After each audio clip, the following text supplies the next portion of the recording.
Non solo il Veneto, ma l'Italia intera si è presta a vivere nuove restrizioni per fronteggiare un'emergenza sanitaria che non accenna a diminuire. A Venezia, la capogruppo del Partito Democratico, Monica Sambo, aveva depositato un'interrogazione per chiedere all'amministrazione comunale di fornire, come avviene a Noale, Mira e Martellago, dati specifici sui contagi in città. Numeri precisi dell'evoluzione del contagio nelle singole zone per aiutare i cittadini a regolarsi meglio nella loro quotidianità.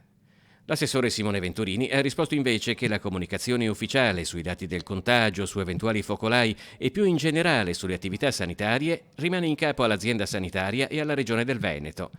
Il bollettino di Azienda Zero però si riferisce all'intera provincia.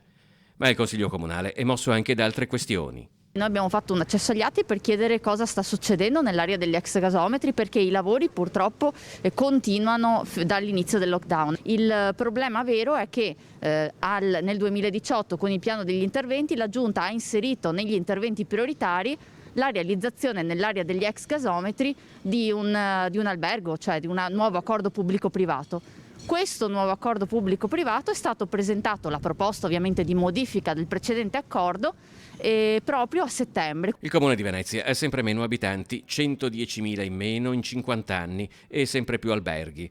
A Venezia città i posti letto alberghieri hanno superato il numero dei residenti. Evidentemente la trasformazione di una città in turistodromo, come diceva Filippo Daverio, non è ancora terminata. Con un'interrogazione abbiamo chiesto cosa intenda fare l'amministrazione. Noi lo abbiamo già detto in precedenza, quindi fin dal 2018, ma anzi fin dall'inizio, basta alberghi a Venezia, e anche in campagna elettorale. Adesso vediamo se dopo le promesse elettorali cosa intenderà fare questa giunta. Noi vogliamo ovviamente essere vicini ai residenti, aiutarli nel mantenere questa zona ancora in qualche modo veneziana e ancora di residenza. Quindi è evidente che se arriverà in Consiglio Comunale questo accordo pubblico-privato, noi voteremo assolutamente contro alla realizzazione del nuovo albergo.